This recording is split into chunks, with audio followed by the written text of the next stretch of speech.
जय हिंद, वंदे मातरम। प्यारे साथियों, सभी साथियों को मेरा प्यार भरा नमस्कार। साथियों, आज अपना है हिंदी साहित्य का दूसरा टेस्ट। और ये साथियों वास्तव में गोल्डन टेस्ट है।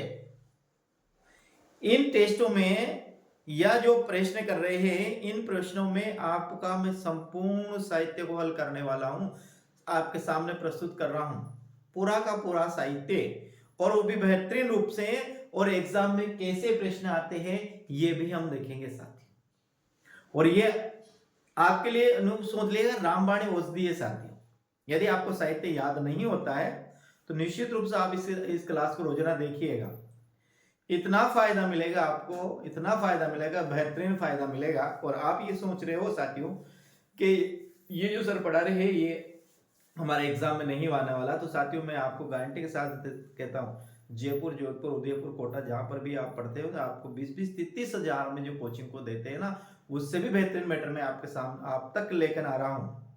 पर यह गलती आपकी है कि आप इस क्लास को पूरी देखते नहीं हो और बीच में ही गायब हो जाते हो। तो मेरा मानना है साथियों, और मैं आपसे एक बार पुनः कहता हूं कि ये क्लास यदि आपके पास गलती से भी पहुंचती है तो इस क्लास को पूरी देख कर जाएगा।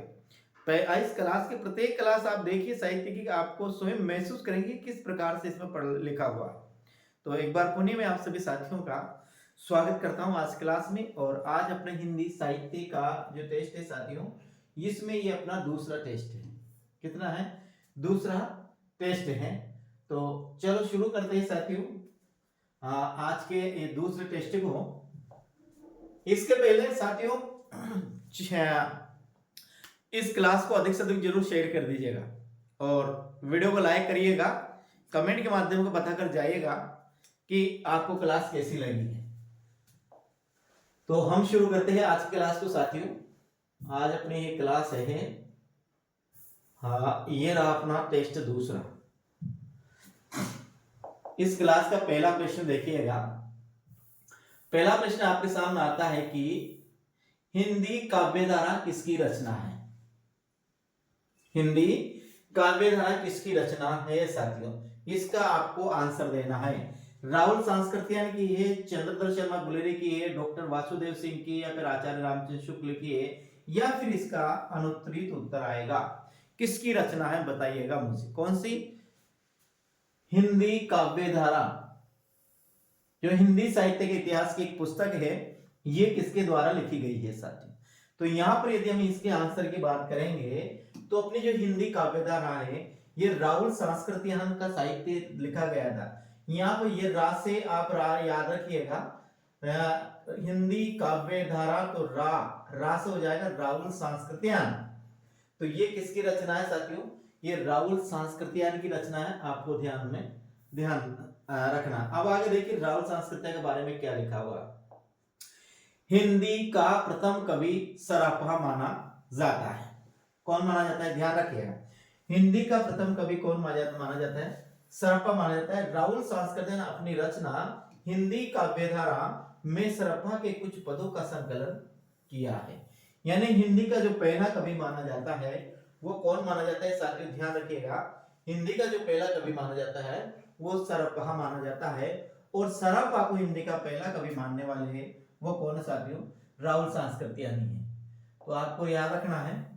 हम यहां पर हम आगे बात करेंगे इसमें और भी।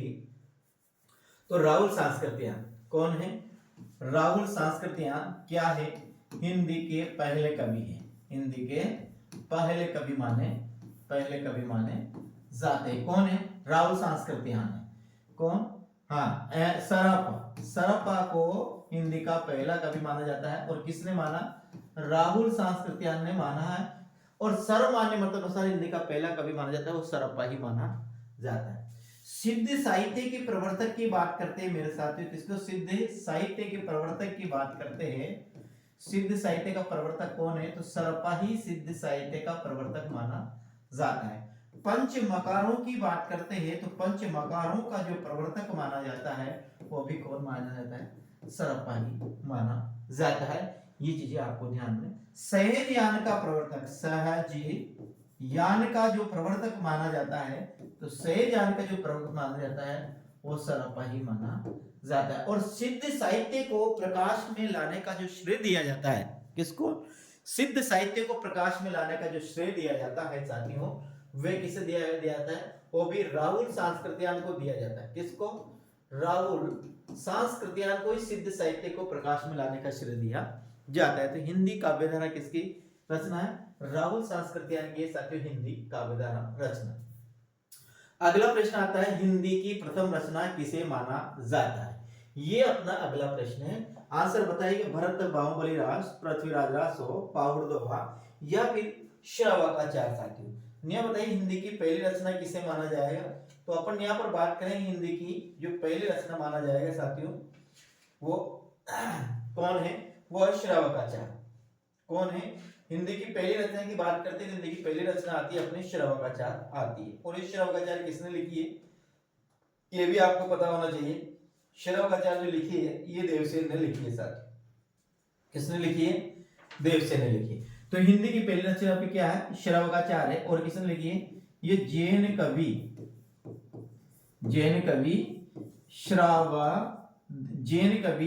देवसेन ने लिखी। किसने? देवसेन ने लिखी। ये आपको ध्यान में रखना क्या है, उन्हें देखिएगा। श्रावकाचार्य किसने लिखी है? जैन कवि। ध्यान रखिएगा, जैन कवि देवसेन ने लिखी है साथियों ये श्रावकाचार्य, जो हिंदी की पहली रचना मानी जाती है। इसमें 250 दोहों में, याद रखना आपको, कितने? 250 दोहों में श्रावक धर्म का वर्णन किया गया है। श्रावक धर्म का वर्णन किया गया है, ये भी आपको याद रखना है। इसमें हिंदी की प्रथम रचना मानी जाती है वो श्रावकाचार्य को हिंदी की पहली रचना माना जाता है। और ये किसकी है साथियों? ये जैन कवि देवसेन की रचना है। जैन कवि देवसेन की रचना है। और इसमें क्या है? 250 दोहों में, इसमें 250 दोहों में किसका वर्णन है? श्रावक धर्म का वर्णन है। ये आपको ध्यान में रखना है। तो दूसरा प्रश्न का आंसर क्या होगा? डी अपना सही आंसर होगा। अगले प्रश्न आप देखिए, यहाँ इसमें लिखा हुआ है, आगे ध्यान से देखिएगा। श्रावकाचार्य के रचयिता जैन कवि देवसेन है। जैन कवि देवसेन है। श्रावकाचार्य में 250 लोगों में नहीं, 250 दोहों में साथियों, याद रखना, 250 दोहों में श्रावक धर्म का वर्णन है। गणपति चंद्रगुप्त ने शालीबद्ध सूरीकरण भरतेश्वर बाहुबली रास को, यह क्या है? रास। भरतेश्वर बाहुबली रास को हिंदी की प्रथम रचना माना है। तो आपको ध्यान रखना है, हिंदी की प्रथम रचना यदि आपसे पूछ लिया जाए तो श्रावकाचार्य हिंदी की पहली रचना है, जिसके रचयिता देवसेन है। इसमें 250 दोहों में श्रावक धर्म का वर्णन है। और यदि साथियों भरतेश्वर बाहुबली रास को हिंदी की पहली रचना माना है तो किसने माना है? यह भी आपको ध्यान रखना, यह माना है शालीभद्र सूरी ने। भरतेश्वर बाहुबली रास को हिंदी की पहली रचना मानने वाले हैं तो वह है शालीभद्र सूरी। ये आपको ध्यान में रखना है साथियों। यह गणपति चंद्रगुप्त है। और ये जो भरतेश्वर बाहुबली रास है किसकी रचना है? यह शालीभद्र सूरी की रचना है। और इसे पहली रचना माना है गणपति चंद्रगुप्त ने। कौन सी? हिंदी की। लेकिन सर्वमान्य मतानुसार हिंदी की पहली रचना मानी जाती है वो श्रावकाचार्य ही मानी जाती है। ठीक है, जिसमें श्रावक धर्म का वर्णन किया गया है। अगली बात है, तो अगला अपना तीसरा प्रश्न आता है, आदिकाल की भाषा को पुरानी हिंदी नाम किसने दिया? देखिए, आदिकाल की भाषा को पुरानी हिंदी नाम किसने दिया साथियों? अपने यहाँ पर यह प्रश्न आता है। डॉक्टर भोलानाथ तिवारी, डॉक्टर धीरेन्द्र रमा, या फिर साथियों आगे बात करेंगे चंद्रदत्त शर्मा गुलेरी या हजारी प्रसाद द्विवेदी साथियों। तो यहाँ पर अपना आंसर क्या होगा? किसने मानी है? देखिए साथियों, अपन यहाँ पर अपन बात करेंगे तो ये जो हिंदी की पहली रचना आज पुरानी हिंदी नाम दिया, ये दिया साथियों, किसने दिया? हाँ, ये जो नाम दिया पुरानी हिंदी नाम दिया, ये दिया चंद्रदत्त शर्मा गुलेरी। किसने दिया साथियों? ध्यान रखना है, पुरानी हिंदी जो नाम दिया ये दिया चंद्रदत्त शर्मा गुलेरी। अपन को याद रखना है साथियों। आगे हम बात करेंगे इसमें, अगला प्रश्न की अपन बात करते हैं। देखिए, आदिकाल की भाषा को पुरानी हिंदी नाम दिया, तो आदिकाल की भाषा को जो पुरानी हिंदी नाम दिया वो चंद्रदत्त शर्मा गुलेरी ने ही दिया साथियों। किसने दिया? चंद्रधर शर्मा गुलेरी ने दिया आदिकाल की। हाँ, अगला प्रश्न की अपन बात करेंगे तो अब अगला प्रश्न अपने यहाँ पर, यहाँ आपने क्या रखना है, चंद्रधर शर्मा गुलेरी आपको ध्यान में रखना है। अगला प्रश्न आता है, अपभ्रंश का वाल्मीकि किसे कहा जाता है? विमल देवसूरी, स्वयंभू, हेमचंद्र, पुष्पदत्तु या फिर अनुत्तरित उद्दीत। तो अपभ्रंश का वाल्मीकि किसे कहा जाता है साथियों, इसका आपको आंसर देना है। तो देखिए किसे कहा जाता है अपभ्रंश का वाल्मीकि, तो साथियों ध्यान रखना अपभ्रंश का वाल्मीकि कहा जाता है, वो कहा जाता है हेम है किसको, स्वयंभू। ध्यान रखना किसको कहा जाता है, स्वयंभू को अपभ्रंश का वाल्मीकि कहा जाता है। इसे आदि का किसका, अपभ्रंश का आदि कवि भी कहा जाता है, अपभ्रंश का वाल्मीकि भी कहा जाता है, इसे अपभ्रंश का आदि कवि भी कहा जाता है। आगे और हम बात करते हैं तो स्वयंभू को अपभ्रंश का, स्वयंभू को अपभ्रंश का कालिदास भी कहा जाता है। क्या कहा जाता है, इसे अपभ्रंश का कालिदास भी कहा जाता है। आपको याद रखना किसे है, किसे, स्वयंभू को। स्वयंभू की बात कर रहे हैं तो स्वयंभू को अपभ्रंश का वाल्मीकि भी कहा जाता है, स्वयंभू को आदिकाल का क्या, स्वयंभू को आदिकाल का आदि कवि भी कहा जाता है, स्वयंभू को आदिकाल का क्या कहा जाता है, कालिदास भी कहा जाता है। यहाँ आपको क्या लिखना है, आदि कवि भी याद रखना है और आपको कालिदास भी याद रखना है। ये दोनों साथियों इन तीनों नाम इन्हीं के ही हैं। आगे अपना प्रश्न करते हैं, प्रश्न अपना आता है आगे पांचवा प्रश्न। मैं हिंदुस्तान की तूती हूं, अगर तुम्हें वास्तव में मुझे जानना हो तो हिंदी में पूछो, यह कथन किसका है? बताइएगा। अमीर खुसरो को, लल्लू लाल का, सदल मिश्र का या फिर इंशाअल्लाह अल्लाह खां का? एक बार पुनः प्रश्न को देखिएगा। मैं हिंदुस्तान की तूती हूं, अगर तुम्हें वास्तव में मुझे जानना, अगर तुम वास्तव में मुझे जानना चाहते हो तो हिंदी में पूछो। ये किसने कहा साथियों? अमीर खुसरो ने, लल्लू लाल ने, सदल मिश्र ने या फिर इंशाअल्लाह खान ने? तो यहां पर जो अपना आंसर होगा मेरे साथियों वो होगा अमीर खुसरो। क्या होगा? अमीर खुसरो को हिंदुस्तान की तूती भी कहा जाता है, ये आपको ध्यान में रखना है। क्या होगा? अमीर खुसरो अपना सही आंसर होगा। अगला प्रश्न की बात करते हैं। प्रश्न नंबर अपना है पांचवा, और पांचवा प्रश्न क्या पूछता है, आदिकाल की किस रचना में पद्य के साथ साथ प्राचीन गद्य के उदाहरण भी मिलते हैं साथियों? इस प्रश्न का आंसर अपन को देना है। तो क्या होगा इस प्रश्न का आंसर, ध्यान से दीजिए। आदिकाल की किस रचना में पद्य के साथ साथ प्राचीन गद्य के उदाहरण भी मिलते हैं साथियों? तो देखिए यहां पर अपना रचना क्या होगा, भविष्यत कहा, भरतेश्वर बाहुबली रास, नेमिनाथ रास या राहुल भेल? अपना आंसर यहाँ पर क्या होगा? प्रश्न देखिए, आदिकाल की किस रचना में पद्य के साथ साथ गद्य के उदाहरण भी मिलते हैं साथियों? तो ये रचना अपनी होगी, यानी आंसर होगा अपना डी। कौन? राहुल बेल। यदि राहुल बेल के बारे में बात करते हैं, राहुल बेल के जो रचयिता की बात करते हैं तो राहुल बेल के रचयिता रोड़ा कवि है। ये आपको ध्यान है। क्या है? राहुल बेल के रचयिता, ये रचयिता, ये सही शब्द है, रचयिता है रोड़ा कवि। कौन है? रोड़ा कवि इसके रचयिता है। ये साथियों क्या है? चंपू काव्य है। याद रखना कौन सा काव्य है? चंपू काव्य है। चंपू काव्य कहा जाता है गद्य और पद्य मिश्रित जो रचना होती है उसे चंपू काव्य कहा जाता है। ये एक शिलांकित कृति, ये भी आपको जानना, क्या शिलांकित कृति है, शिला पर लिखी गई है। इसमें हिंदी की 7 बोलियों का वर्णन मिलता है। क्या मिलता है? 7। इसकी नायिका साथियों राहुल इसकी नायिका है। क्या है? राहुल इसकी नायिका है। इसमें राहुल के नखशिख सौंदर्य का वर्णन किया गया है। किसका? नखशिख सौंदर्य का वर्णन किया गया है। तो ये सब चीजें अपन को याद में रखनी है। किसमें? इसमें सब चीजें अपन को याद में रखनी है। क्या क्या रखनी है एक बार पुनः देखिएगा। राहुल बेल के रचयिता की बात करते हैं साथियों, तो राहुल बेल के रचयिता है रोड़ा कवि। कौन है? रोड़ा। यह क्या है? ये एक चंपू काव्य है। क्या है? एक चंपू काव्य है। इसके बाद फिर बात करते हैं साथियों, तो हाँ इसमें ये शिलांकित करती है। क्या है? शिलांकित करती है।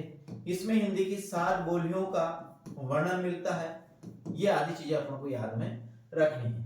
अगला प्रश्न अपने पास आता है, छठा प्रश्न है। और छठा प्रश्न क्या, आदिकाल के विषय में निम्न में से कौन सा कथन सत्य नहीं है, उसका हमें आंसर देना है। युद्धों सजीव चित्रण, युद्धों का सजीव चित्रण या युद्धों का सजीव चित्रण, व्यक्तिगत सौंदर्य के प्रदर्शन का चित्रण, व्यापक राष्ट्रीय की भावना का चित्रण, विलासितापूर्ण सामंती जीवन का वर्णन, यहाँ पर कौन सा है? ये जो प्रश्न आया साथियों, ये आरपीएससी फर्स्ट ग्रेड 2014 में ये प्रश्न आया हुआ है।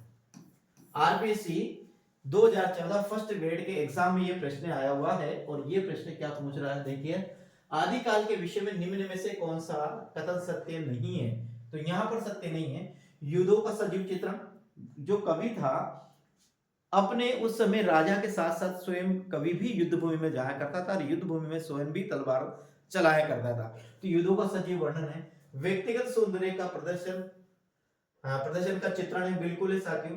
व्यापक राष्ट्रीयता की भावना का चित्रण ये नहीं है, बाकी ये है साथियों, उस समय जो व्यापक राष्ट्रीयता भावना नहीं थी, जैसी आज है कि संपूर्ण अखंड भारत अपना राज्य है, अपना देश है, और अपनी जो भावना है वो पूरे भारत के प्रति है, नहीं कि किसी एक राजा के प्रति।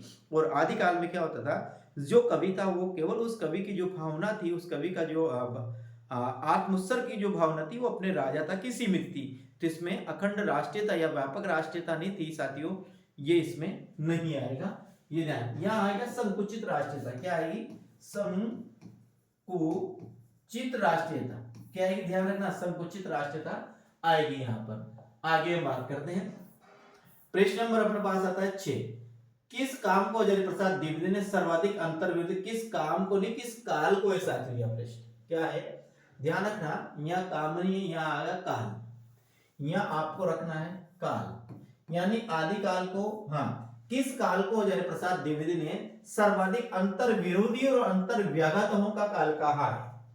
तो यहां पर आदिकाल, भक्ति काल, रीतिकाल अथवा आधुनिक काल, कौन से काल को? तो ध्यान रखना है साथियों, हजारी प्रसाद द्विवेदी ने सर्वाधिक अंतर विरोधी और अंतर व्याघातों का जो काल कहा है वो कहा है आदिकाल को। तो यहां पर अपना प्रश्न का आंसर क्या होगा? ए अपना सही आंसर होगा। याद रखना कि किस काल को, यहाँ आएगा काल, किस काल को हजारी प्रसाद द्विवेदी ने सर्वाधिक अंतर विरोधी और अंतर व्याघातों का काल कहा? तो ये अपना आंसर में यहाँ पे क्या आएगा? ए अपना सही आंसर होगा। अब देखिए आगे, हिंदी साहित्य इतिहास का सर्वाधिक विवादास्पद काल है, कौन है? आदिकाल। हिंदी साहित्य का सर्वाधिक विवादास्पद काल माना जाता है, तो वो कौन माना जाता है साथियों? आदिकाल माना जाता है, क्योंकि आदिकाल है। आदिकाल की ध्यान रखना, आदिकाल की समय सीमा के संबंध में भी क्या है? विवाद है। आदिकाल की क्या है? नामकरण के संबंध में भी विवाद है, नामकरण के संबंध में क्या है? विवाद है। आदिकाल की पहली रचना क्या है, उसके संबंध में भी क्या है? विवाद है। और इस समय का जो साहित्य है, उस साहित्य की प्रामाणिकता को लेकर भी विद्वान में क्या है? विवाद है। इसलिए साथियों ध्यान रखना, हिंदी साहित्य इतिहास का सर्वाधिक विवादास्पद काल माना जाता है, तो माना जाता है आदिकाल। आदिकाल के नामकरण, समय सीमा, साहित्य की प्रामाणिकता और वर्गीकरण को लेकर विद्वानों में क्या है? मतभेद पाया जाता है। आदिकाल में सर्वाधिक विवाद नामकरण को लेकर, ये भी ध्यान रखना, आदिकाल में जो सर्वाधिक विवाद है वो नामकरण को लेकर है। किसी ने साथियों से वीरगाथा काल कहा, किसी ने इसे वीर काल कहा, तो किसी ने संधि काल कहा, किसी ने संधि चारण काल कहा, किसी ने बीजवन काल कहा, किसी ने अंधकार काल कहा। ये से आदि नामों से, किसी ने इसे प्रारंभिक काल कहा, किसी ने इसे आरंभिक काल कहा, किसी ने इसे अलंकृत काल, पूर्व काल कहा। तो ये इसको अनेक नामों से जाना गया, इसलिए सर्वाधिक विवाद आदिकाल में, तो वह उसके नामकरण को लेकर है। इस बात को आपको ध्यान में रखना है। अगला प्रश्न की बात करते हैं। अगला प्रश्न 7, आदिकाल को चाणकाल नाम किसने दिया?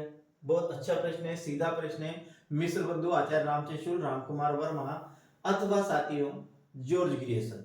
तो यहाँ पर यदि हम 7 प्रश्न के आंसर की बात करेंगे तो अपना क्या होगा? जॉर्ज ग्रियर्सन अपना सही आंसर होगा। जॉर्ज ग्रियर्सन ने साथियों से चारणकाल कहा, क्या कहा? चारणकाल कहा। जबकि एक और रामकुमार वर्मा ने साथियों से संधि चारणकाल कहा। यार क्या कहा? संधि चारणकाल कहा। तो आचार्य रामचंद्र शुक्ल ने इसे क्या कहा? वीर गाथा काल कहा साथियों। तो मिश्र बंधु ने क्या कहा साथियों, इसे आरंभिक काल का, आरंभिक काल कहा। ये आपको ध्यान में रखना है। एक और देखिएगा, अपन यहाँ बात करते हैं तो जॉर्ज ग्रिशम ने जैसे क्या कहा, चारण काल। क्या कहा, चारण काल। तो राम कुमार वर्मा ने इसे क्या कहा, राम कुमार वर्मा ने संधि चारण काल नाम दिया। तो इसके बाद आचार्य शुक्ल की बात करते तो आचार्य शुक्ल क्या कहा, इसने वीर गाथा काल नाम दिया। क्या दिया, वीर गाथा काल नाम दिया। और मिश्र बंधु की बात करते तो मिश्र बंधु ने आरंभिक काल किया। क्या किया, आरंभिक काल नाम दिया साथियों। तो ये अपन को ध्यान में रखना है। आगे हम बात करेंगे। अब देखिए साथियों, ये मैंने बहुत लिखा साथियों, और पूरा का पूरा ही लिख दिया। आप देखिएगा, मैं आप पूरा आपको यहाँ बताता हूं। देखिएगा मेरे साथियों, अब हम बात करेंगे आरंभिक काल। मिश्र बंधु ने कहा, क्या कहा, आरंभिक काल निया आपको याद रखना है, निया आ और निया में लिखना है। तो आ से आरंभिक काल, में से बनेगा मिश्र बंधु। प्रारंभिक काल गणपति चंद्रगुप्त का, आपको निया रखना है प्रा और गे। ए से बनेगा प्रारंभिक, गे से बनेगा गणपति चंद्रगुप्त। वीर गाथा काल आचार्य रामचंद्र शुक्ल ने कहा, तो वीर काल विश्वनाथ प्रसाद मिश्र ने कहा। ये याद रखना, दो शब्द आपको याद रखना। जिस प्रकार से हम याद रखते हैं, क्या याद रखते हैं, एक तो रखते हैं अपन वीर गाथा काल, वीर गाथा काल। तो ये वीर जो गाथा काल है, ये किसका है, आचार्य शुक्ल के द्वारा कहा गया है। जबकि इसे वीर काल, एक नाम और आता है वीर काल। तो वीर काल जो नाम दिया, ये वीर काल नाम दिया विश्वनाथ प्रसाद मिश्र ने। आपको ये ध्यान में रखना है। चारण काल है, जॉर्ज ग्रिशम ने इसे चारण काल नाम दिया। तो संधि चारण काल साथियों इसे रामकुमार वर्मा ने कहा। ये भी आपको ध्यान रखना है। चारण काल है, जॉर्ज ग्रिशम ने कहा, तो संधि चारण काल किसने कहा, रामकुमार वर्मा ने कहा। सिद्ध सामंत काल राहुल सांस्कृत्या ने कहा। ध्यान रखना, किसे, सिद्ध सामंत काल किसने कहा, राहुल सांस्कृत्या ने। तो बीज वपन काल महावीर प्रसाद द्विवेदी ने कहा। आपको याद रखना है, क्या है, बीज वपन काल महावीर प्रसाद द्विवेदी ने कहा। तो शून्य काल साथियों गणपति चंद्रगुप्त ने कहा। एक और याद है, शून्य काल किसने कहा, गणपति चंद्रगुप्त ने कहा।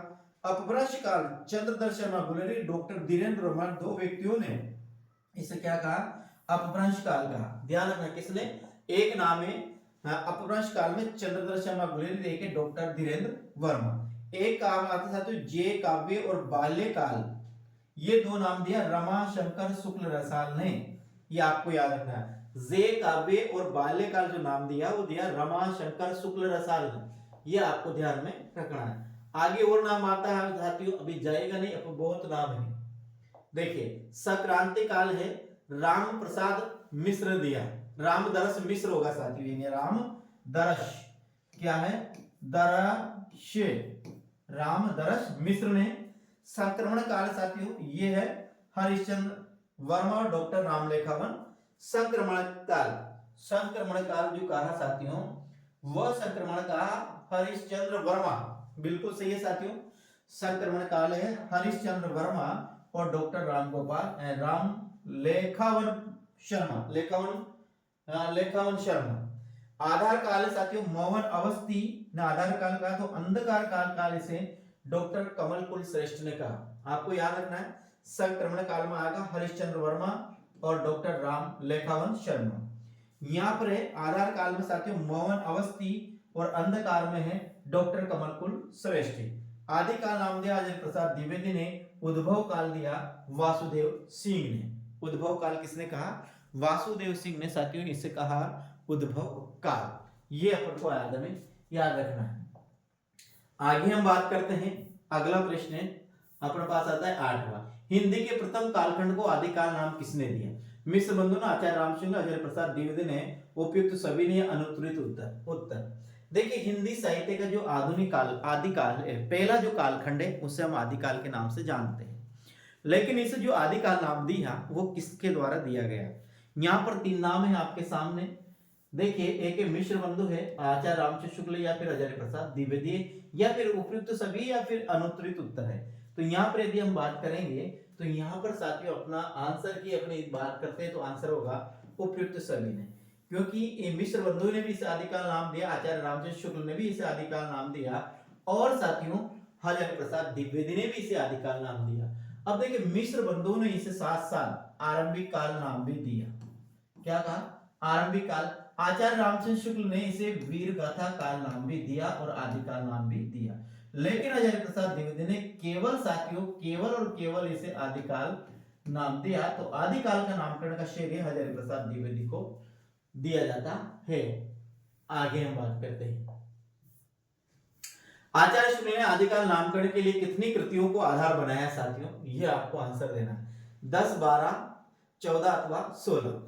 तो आचार्य रामचंद्र शुक्ल ने आदिकाल नामकरण के लिए 12 कृतियों को आधार बनाया है साथियों। किसने? 12, जिसमें 4 कृतियां तो अपभ्रंश भाषा की है साथियों, और साथियों 8 कृतियां है ये देशी भाषा काव्य की है। ये आप रखना है। कितनी? 4 कृतियां हैं ये अपभ्रंश है, और 8 कृतियां साथियों ये देशी भाषा काव्य की पुस्तक है। ये आपको ध्यान में रखना है। कितनी पुस्तकों का आधार बनाया है? 12 पुस्तकों। 12 में से 4 है ये तो अपभ्रंश भाषा की। किस भाषा की है? अपभ्रंश की। और 8 है साथियों वो किसकी है? देश भाषा काव्य की है। देश भाषा का काव्य की रचना। अब अपभ्रंश की रचना की बात करते हैं। एक तो अपना पास आती कीर्ति लता, एक आती है साथियों कीर्ति पताका। कीर्ति लता और कीर्ति पताका दोनों रचना किसी है? दोनों रचना ये विद्यापति की है। किसकी रचना? दोनों रचना मेरे साथियों विद्यापति की है। दो और रचना आती है साथियों हम्मीर रासो और विजयपाल रासो। क्या है?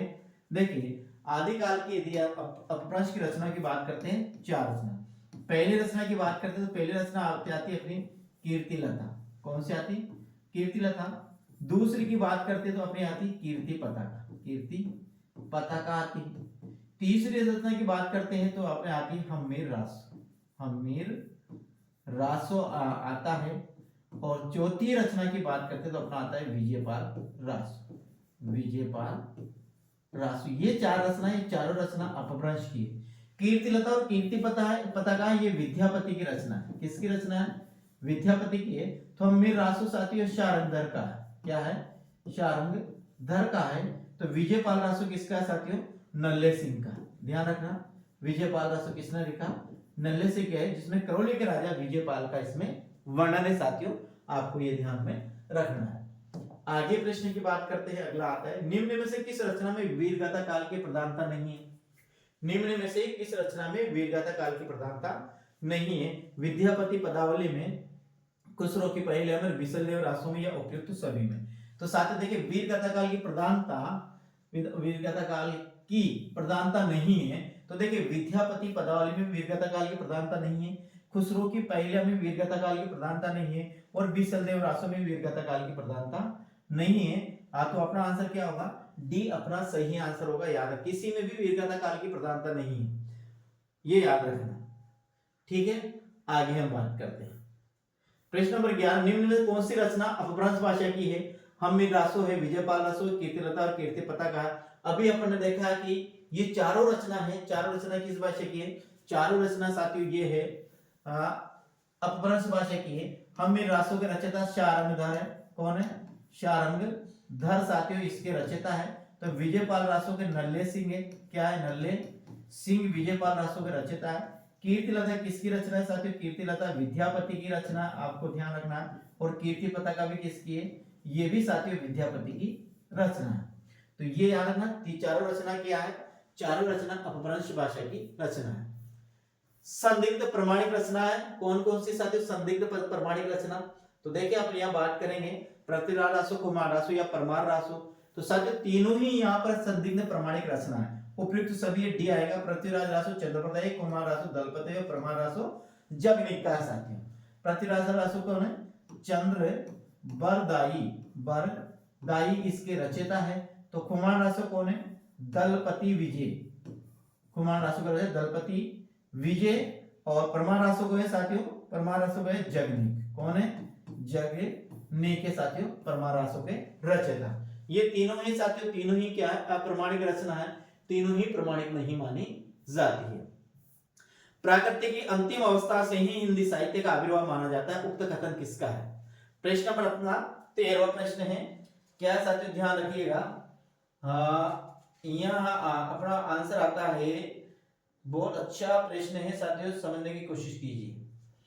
क्या है कि प्राकृतिक की अंतिम अवस्था से ही अपभ्रंश से ही हिंदी साहित्य का आविर्भाव माना जाता है। आचार्य रामचंद्र शुक्ल का है, डॉक्टर नगेंद्र का है, हजारी प्रसाद द्विवेदी का है, या फिर साथियों ये किसका है, विश्वनाथ प्रसाद मिश्र का है।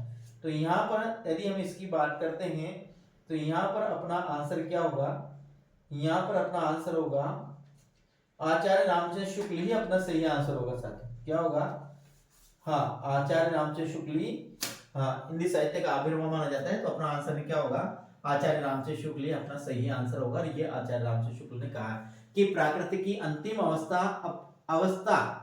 से ही प्रकृति की अंतिम अवस्था से ही अपभ्रंश हिंदी साहित्य का आविर्भाव हुआ।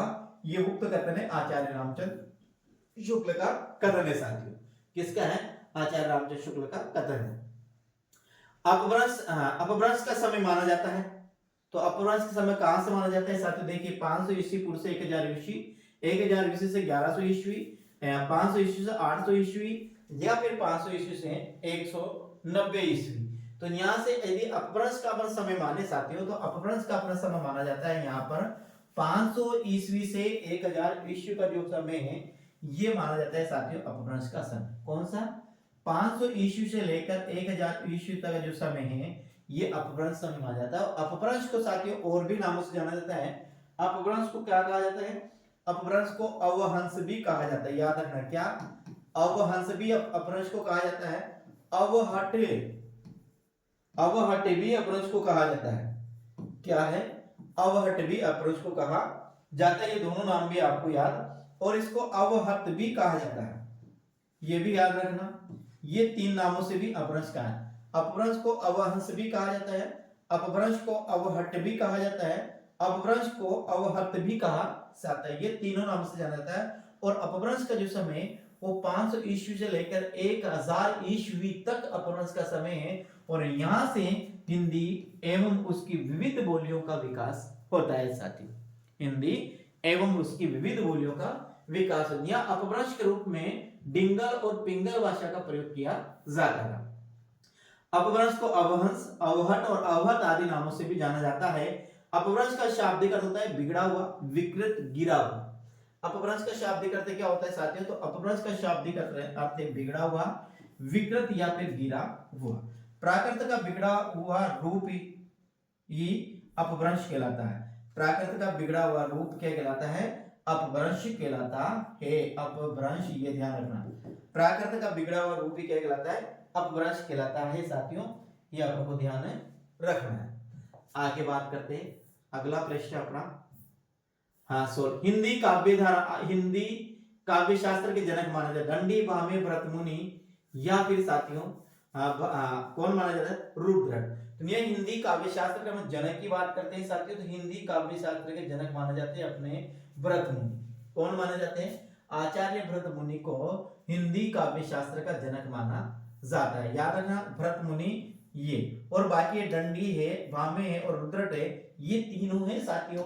ये भामे को अलंकार संप्रदाय का प्रवर्तक माना जाता है। किसको, अलंकार संप्रदाय का प्रवर्तक माना जाता है, वो भामे माना जाता है। और ये दंडी और रुद्रट है साथियों, हाँ ये दंडी भी अलंकारवादी आचार्य है। दंडी भी क्या है, रुद्रट भी क्या है, अलंकारवादी आचार्य है। और दंडी ने काव्यदर्श लिखा है साथ, क्या लिखा है, काव्यदर्श लिखा है। प्रश्न नंबर है, अपभ्रंश का सर्वप्रथम प्रयोग कहां मिलता है, सिंधु घाटी सभ्यता में, अजंता की गुफाओं में, राजप्रस्थी में, या राजा धारसेन द्वितीय के शिलालेखों में मिलता है। कहां मिलता है साथियों, तो यह अपभ्रंश भाषा का जो सर्वप्रथम हमें प्रयोग मिलता है, सिंधु घाटी सभ्यता में मिलता है, या अजंता की गुफा में मिलता है, या राजप्रशस्ति में मिलता है, या फिर राजा धारसेन द्वितीय के यहाँ या उनके शिलालेखों में मिलता है साथियों। तो यहाँ पर अपनों को याद रखना है, यहाँ पर अपना जो आंसर होगा वो क्या होगा, अपना आंसर होगा राजा धारसेन द्वितीय के शिलालेखों में साथियों अपभ्रंश भाषा का सर्वप्रथम प्रयोग मिलता है। आगे हम बात करते हैं 10वीं से 14वीं शताब्दी तक का काल, जिसे हम आदिकाल कहते हैं, भाषा की दृष्टि से अपभ्रंश का ही बढ़ावा है। उक्त कथन किसका है साथ, उक्त कथन किसका है, देखिए यहां पर ध्यान से देखिए हाँ प्रश्न आप ध्यान समझिए, ध्यान समझने की कोशिश कीजिए। क्या है, 10वीं से 14वीं शताब्दी 10वीं से 14वीं शताब्दी तक का काल, जिसे हम आदिकाल कहते हैं। कहां से? 10वीं से 14वीं शताब्दी का जो काल है उसे हम क्या कहते हैं? आदिकाल कहते हैं। भाषा की दृष्टि से अपभ्रंश का ही बढ़ावा है। उक्त कथन किसका है? आचार्य शुक्ल का, आचार्य प्रसाद द्विवेदी का, विश्वनाथ प्रसाद मिश्र का, या धीरेन्द्र वर्मा का, या फिर अनुत्तरित उत्तर है? तो यहाँ पर अपन बात करेंगे साथियों, याद रखना ये आचार्य प्रसाद द्विवेदी है, और आचार्य प्रसाद द्विवेदी ने आदिकाल का समय माना है वो 1000 ईस्वी से लेकर 1400 ईस्वी तक माना है। तो आपको याद रखना है 10वीं से 14वीं शताब्दी का जो ये कहा है, किसने कहा है? आचार्य प्रसाद द्विवेदी ने कहा है। आंसर क्या होगा? बी अपना सही आंसर होगा। अगला प्रश्न की बात करते हैं, देखिएगा। अब भाषा, लोक भाषा या देश भाषा अपभ्रंश को भरत मुनि ने कहा, यह आपको ध्यान में रखना है। क्या है? अपभ्रंश भाषा को विभिन्न नाम दिए। क्या है? अपभ्रंश भाषा के विभिन्न नाम। तो अपभ्रंश भाषा को लोक भाषा या देश भाषा नाम दिया, भरत मुनि ने दिया। अमीरों की, अभिरो की साथियों, अमीरों को नहीं, अभिरो भय भट्टी का है, तो अभिरो की भाषा कहा और डंडी ने कहा। ग्राम भाषा कहा हेमचंद्र ने कहा। पुरानी हिंदी नाम दिया गुलेरी, गुलेरी कौन? चंद्रदत्त शर्मा गुलेरी। प्राकृता भाष जो कहा वो किसने कहा? आचार्य रामचंद्र शुक्ल ने कहा। आपको याद रखना अपभ्रंश भाषा के लिए लोक भाषा या देश भाषा शब्द का प्रयोग भरत मुनि ने किया। तो अभिरो यहाँ भी है, अभिरो की भाषा का डंडी ने किया। ग्राम भाषा हेमचंद्र ने, पुरानी हिंदी नाम दिया चंद्र शर्मा गुलेरी ने, और प्राकृताभास नाम दिया आचार्य शुक्ल ने। साथियों इसे प्राकृताभास नाम दिया। अगला, ये अपने आज के टेस्ट के 20 प्रश्न खत्म हो गए साथियों।